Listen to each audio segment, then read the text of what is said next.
Troisième épreuve du championnat de France d'enduro 24 MX ici à Moirans en montagne dans le Jura et sous le soleil. C'est une belle épreuve qui nous attend, très enduro, ça va être assez cassant notamment dans les chemins et les pilotes vont commencer directement par une belle ligne. Pour le reste, ce sont des endroits qu'on connaît un petit peu avec la spéciale dans la carrière et puis le cross, là où on avait la super test hier. On va revivre tout ce qui s'est passé dans les catégories élite E1, E2, E3. En E1, podium inédit et une première pour Mathis Juillard qui monte pour la première fois de sa carrière sur la troisième marche en catégorie élite. Le pilote DSN Moto a démontré une grande régularité et n'a pas cédé à la pression de Romain Dagna qui a tenté de remonter sur la fin de journée. Juillard n'est d'ailleurs qu'à 8 secondes de la deuxième place occupée ce samedi par Kylian Lunier. Le pilote du Daffy Enduro Team réalise ici sa meilleure performance de la saison, lui aussi. Absent des podiums à Hénon, il était monté sur la troisième marche il y a 5 semaines à Saint-Jean-d'Angély et marque encore de précieux points au championnat ce samedi dans le Jura.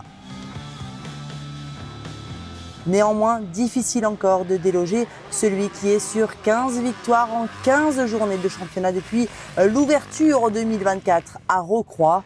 Je vais bien sûr vous parler d'Hugo Blanjou qui n'en finit plus avec sa moisson de succès en catégorie E1. Une fois encore, il a été quasiment parfait, laissant échapper une seule des 9 spéciales de la journée et il compte ce soir près d'1 minute d'avance sur la concurrence.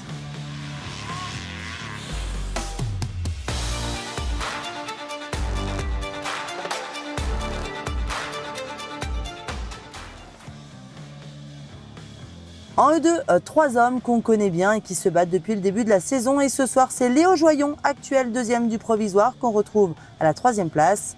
Le pilote Betaox Moto n'a pas forcément très bien débuté sa journée et a dû se battre pour revenir au contact de ses concurrents.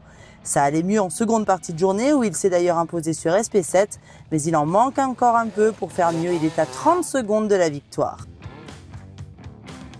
Juste devant lui, c'est le pilote de la Sherco Academy, Thibaut Giraudon. Ils seront d'ailleurs coéquipiers lors des prochains ISDE en Italie. Eux qui ont été ensemble sacrés champions du monde en 2023, c'était en Argentine.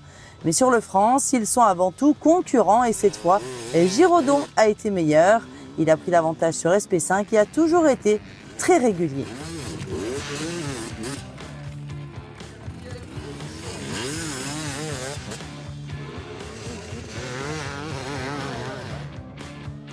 La gagne, elle est pour Luc Fargier, le pilote du Daffy Enduro Team, qui est d'ailleurs leader du E2, poursuit sur la même lancée qu'à Saint-Jean-d'Angély, où il s'était imposé le dimanche. A noter que le grand pilote de chez Daffy n'est jamais descendu du podium depuis le début de la saison. Il a une fois de plus été redoutable d'entrée de jeu en s'imposant sur les 4 premiers chronos, se donnant un peu d'air pour gérer la suite de la journée et s'imposer.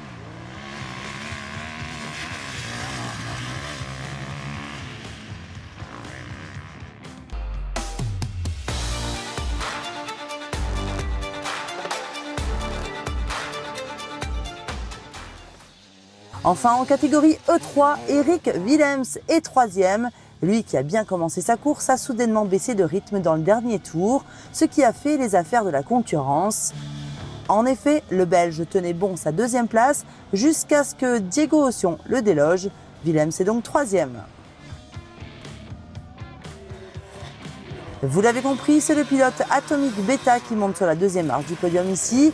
Sa meilleure performance, mais qui va dans la logique de sa progression puisqu'il avait signé 2 troisième places à Saint-Jean-d'Angély. S'il y a encore une petite marche pour aller chercher la gagne, on soulignera la régularité et surtout la ténacité de ce pilote, aussi discret que rapide. Grand chelem pour le moment cette année pour Léo Lequéré qui reste sur 5 victoires en 5 journées de championnat. Le Breton l'a confié au micro hier, il est là pour gagner et pour le moment ça fonctionne.